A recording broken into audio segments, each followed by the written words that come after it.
Malam episode 95. Nathan mengerjapkan matanya yang silau. Cahaya matahari membangunkan tidurnya. Duduk di kasur sembari memijat punggung lehernya yang pegal. Ketika mengangkat kepalanya, dia baru sadar jika Andre di depannya sedang duduk sembari menyilangkan kaki. "Mau apa?" tanyanya dengan suara khas bangun tidur. "Aku mau kamu menarik gugatan itu," saut Andre. "Sudahlah, jangan bahas itu. Aku tidak semangat." Nathan turun dari tempat tidur menuju kamar mandi. "Kamu tahu, Putri tersiksa. Dia terus menanyakanmu ke Tari," teriak Andre. "Batalkan sebelum terlambat," teriaknya dari depan pintu kamar mandi. Pintu kamar mandi kembali terbuka. "Itu hanya akal-akalmu saja. Tidak mungkin dia tersiksa." "Yang aku katakan benar. Putri tidak nafsu makan. Wajahnya selalu murung." Andre menceritakan yang dia tahu dari Tari. "Dia tidak mencintaiku," sesal Nathan. "Apa dia sudah mengatakan secara langsung kepadamu?" tanya Andre. "Tidak, tapi dia mengatakan pada saat sedang tertidur. Dia mengigau dan mengatakan tentang perceraian." Andre tertawa. "Kamu aneh. Dia sedang mengigau dan kamu menganggap itu serius?" Andre menggelengkan kepala. "Kamu seperti anak-anak," ejek Andre. "Aku bukan anak-anak," seru Nathan. "Jika posisimu sepertiku, bagaimana?" tanya Nathan. Andre diam. Dia juga tidak siap jika Tari tidak mencintainya. "Kamu tidak bisa menjawab," ejek Nathan. "Cinta bertepuk sebelah tangan itu sangat sakit," ujar Nathan dan menutup pintu kamar mandi. Di apartemen, Putri terus melamun. Hatinya benar-benar kosong. Dia merindukan sosok Nathan, pria yang selalu membuatnya berdebat dan pria yang membuatnya nyaman. Dia terus menatap ke arah jendela, berharap suaminya kembali. "Mbak Putri," pelayan menyapanya. Putri sedang melamun dan dia tidak mendengar pelayan menyapanya. "Mbak Putri," sapa pelayan lagi, sembari menyentuh bahu Putri. Ibu," Putri menoleh ke arah sampingnya. "Maaf mengganggu. Itu ada beberapa surat untuk Tuan Nathan," ujar wanita itu, sembari menunjuk ke atas meja. "Iya, Bu," sahutnya, dan hanya menoleh ke atas meja, lalu kembali menatap ke arah jendela. Ketika telah sore, para pelayan meninggalkannya seorang diri. Dan apartemen itu kembali sepi. Putri menghela nafasnya dengan kasar, sembari menatap layar ponselnya. Beberapa pesan yang dikirimnya hanya centang satu. "Kenapa tiba-tiba dia menghilang? Setidaknya kabari aku," gerutunya. Putri melirik surat-surat yang dikirimkan pos ke apartemennya.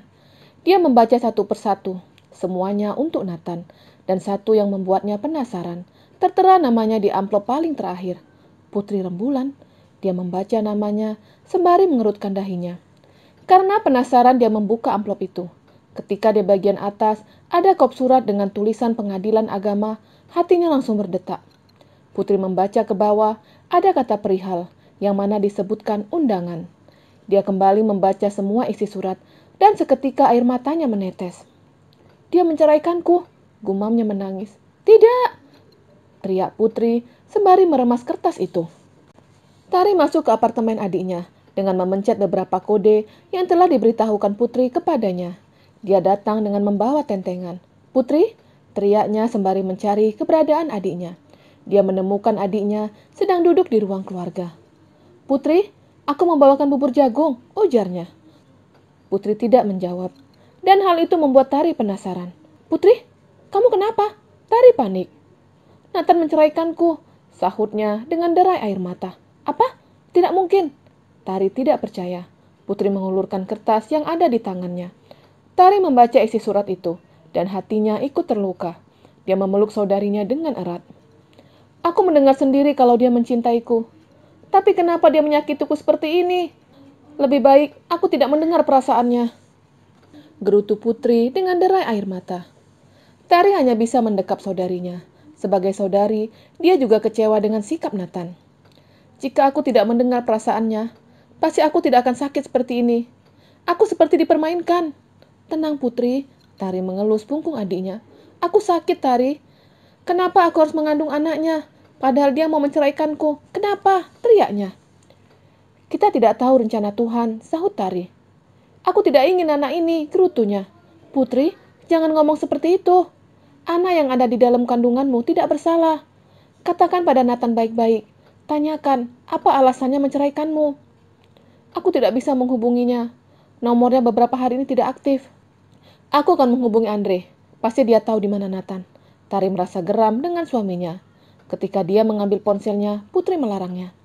Tidak perlu. Aku bukan wanita penakut. Aku akan menanyakan langsung padanya ketika di persidangan.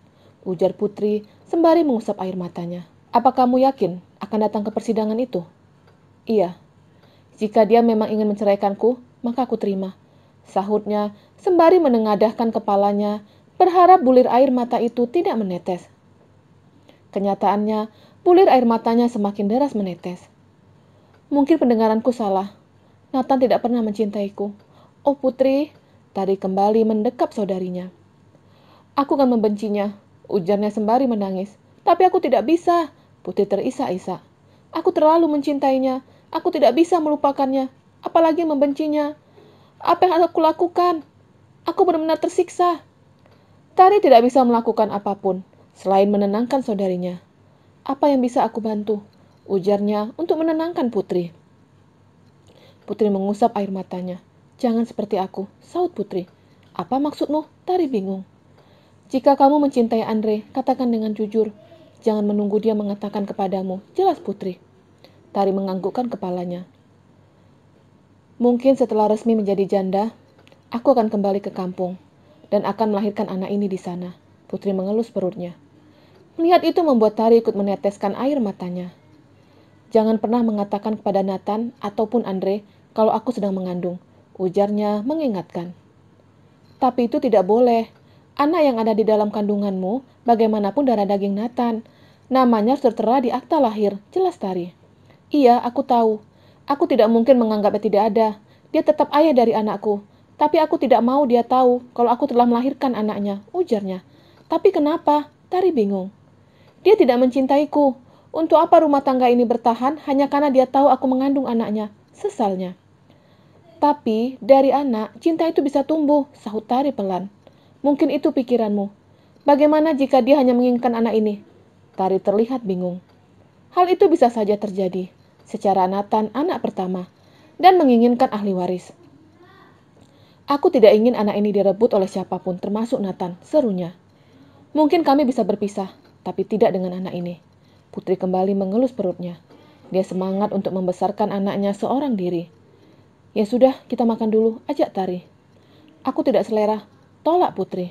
Katanya, mau membesarkan anak yang ada di dalam kandunganmu. Jika masih di dalam perut saja, kamu tidak teratur memberinya makan. Apalagi nanti ketika lahir. Ucapan Tari seperti semangat untuk Putri.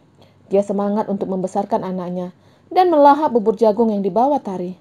Setelah itu, dia melahap makan malam yang ada di meja makan. Makan yang banyak sayang, gumam Putri sembari mengelus perutnya. Mama sayang kamu. Gumamnya sembari menangis dan terus mengunyah.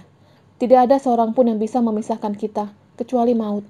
Gumamnya lagi dan terus mengunyah. Jadilah anak yang kuat, jangan cengeng. Gumamnya dan Putri kembali terisak. Oh Tuhan, kuatkan aku. Putri menutup wajahnya dengan telapak tangannya. Ayo istirahat, ajak Tari yang tidak tega melihat saudarinya terus menangis. Putri membaringkan tubuhnya di kasur. Ketika melihat tempat yang biasa digunakan Nathan untuk tidur, membuatnya kembali terisak. Aku tidak mau tidur di sini, ujarnya.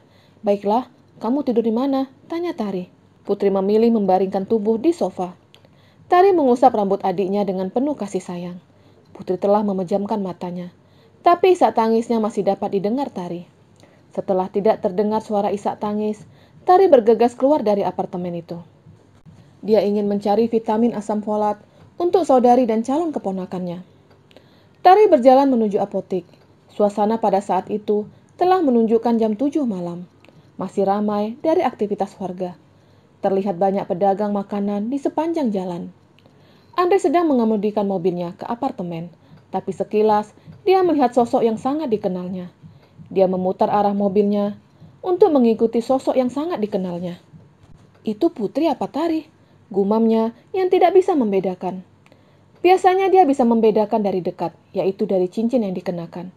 Untuk Putri mengenakan cincin berlian berwarna biru, sedangkan Tari berwarna putih. Karena dalam keadaan gelap dan posisi dia sedikit lebih jauh, sehingga dia tidak tahu siapa wanita yang sedang ke apotik. Apa yang dibelinya? Gumamnya. Apa aku tanya langsung? Andre bingung. Ah, tidak. Jika itu Tari, mungkin akan dengan cepat aku mengetahui. Tapi jika itu Putri, itu akan sia-sia, gumamnya sembari menatap ke arah apotek. Andre turun dari mobil dan masuk ke dalam apotek. Dia bersembunyi di dekat rak obat. "Ada yang bisa dibantu?" tanya apoteker. "Saya mau cari vitamin asam folat." Tari menunjukkan sebuah kertas yang tertera nama merek vitamin itu. "Asam folat," gumam Andre sembari mengerutkan dahinya. Setelah mendapatkan vitamin itu, Tari keluar dari apotek. Asam folat. Andre mengetik sesuatu di ponselnya. Ketika membaca hasil penelusurannya, Andre membulatkan matanya. Asam folat untuk ibu hamil. Tapi itu tadi siapa? Putri apa Tari? Kalau Tari, tidak mungkin langsung hamil. Andre bingung. Tapi ada seorang pria berdiri di depan apoteker. "Mbak, tes pack seperti ini ada?" tanyanya sembari menunjukkan gambar yang ada di ponsel. Andre melirik gambar yang ada di depan apoteker. Matanya langsung terbelalak. Dia ingat dengan benda yang ada di depannya, yaitu benda yang pernah dibicarakannya dengan Nathan. Benda yang mereka pikir alat hisap obat terlarang. Ternyata sebuah tes pack. Dan dia semakin yakin jika yang hamil adalah Putri. Andre buru-buru keluar dari apotek menuju hotel. Dia ingin memberikan kabar gembira itu ke Nathan, tapi sahabatnya tidak ada di sana.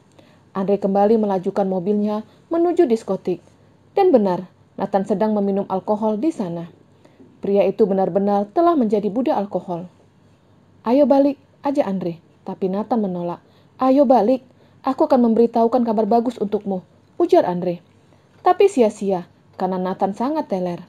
Dengan sabar dia menunggui Nathan sampai benar-benar sudah tidak sadarkan diri. Ketika Nathan benar-benar tidak sadar, Andre membawa sahabatnya ke mobil untuk balik ke apartemen. Pada saat Andre membawa Nathan pulang, waktu telah menunjukkan jam 1 pagi. Dan pada saat itu, apartemen dalam keadaan gelap. Biasanya, dia selalu meletakkan Nathan di kamar. Tapi mengingat ada Putri, dia meletakkan di kamar lain. Andre tidak menyadari jika Putri tengah tertidur di sofa. Setelah meletakkan Nathan, Andre kembali ke apartemennya. Begitu membuka pintu, dia terkejut ketika melihat istrinya dengan tatapan tajam. "Kenapa kamu berbohong?" seru Tari marah. Bersambung.